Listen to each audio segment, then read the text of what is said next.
Di sini tahapan-tahapan berbahaya yang bisa mengantar kepada aksi-aksi radikalisme. Jadi orang itu menjadi radikal, itu tidak datang tiba-tiba muncul langsung dia radikal, tidak. Ada proses yang berlalu. Ya. Ini saya beri gambaran bagaimana cara teroris itu membidik anak-anak muda. Itu orang-orang yang membidik seperti itu ada langkah-langkah.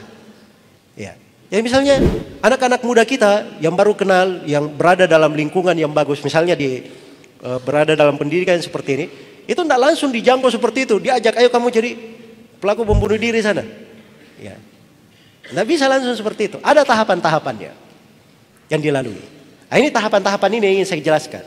Setiap orang yang mengantarnya ke sana, ke aksi radikalisme, itu pasti melalui 4 tahapan ini.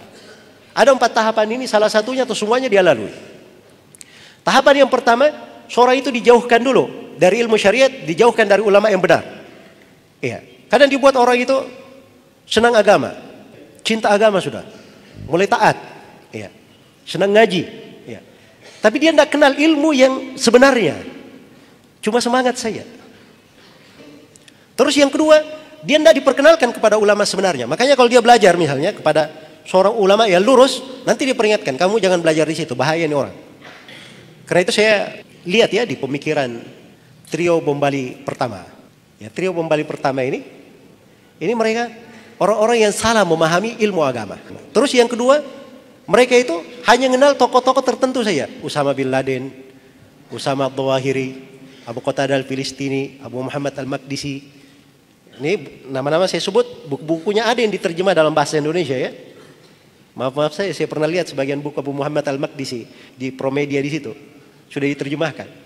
Ini yang memberi fatwa bolehnya membunuh aparat keamanan. Nah, jadi harus dipahami bahwa mereka ini, ya itu tidak mau mendekatkan kepada ulama yang sebenarnya. Ya. Makanya sekarang ini definisi ulama jadi tidak jelas. Ya.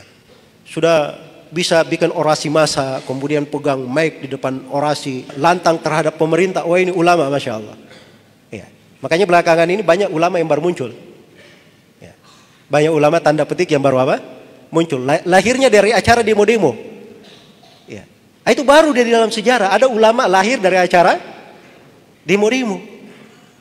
Ulama itu kalau dari masa dahulu, itu jelas belajarnya dari mana, tahapan pendidikannya apa, jasanya di tengah umat apa. Itu jelas dari masa dahulu. Guru-gurunya itu jelas, dia ngambil ilmu dari siapa, sanad periwayatannya jelas. Itu ulama namanya. Jelas ya? Ada yang sebagiannya, Masya Allah ya, baru mu'allaf masuk Islam. Ya, terjangkit pemikiran HTI. Sekarang sudah menjadi apa? Pembicara di mana-mana. Kan ini kasihan yang seperti ini. Anak-anak muda kalau dengar orang-orang seperti ini berbahaya.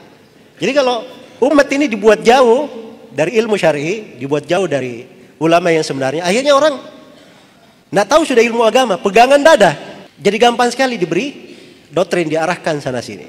Tapi kalau orang punya pemahaman yang benar, dia kenal ulama yang benar, ini diantara jalan dia bisa selamat. Jalan dia bisa selamat insyaallah ta'ala. Kemudian yang kedua, tahapan yang pasti dilalui juga oleh orang yang radikal, itu pasti benci kepada pemerintah. Dibuat benci kepada pemerintah. Jadi kalau ada orang, diisi ceramahnya, diisi pembahasannya, diisi kalimatnya, mau siapa saja, dia mengajak kepada benci kepada pemerintah, itu radikal itu. Itu ciri radikal. Apakah dia disebut ustadz, apakah disebut anggota dewan, atau disebut apa saja, yang penting dia mengajak untuk benci kepada pemerintah, itu ciri radikalisme. Jadi masalah bukan masalah kecil. Karena kalau seorang itu sudah benci kepada pemerintah, dia akan melakukan apa saja. Ya, dan orang yang tulus tidak seperti itu. Orang yang tulus itu, kalau ada kesalahan, kesalahannya yang dia benci. Tapi dia menghendaki apa? Kebaikan untuk semuanya. Kemudian yang ketiga, ini doktrin-doktrin ideologi sesat.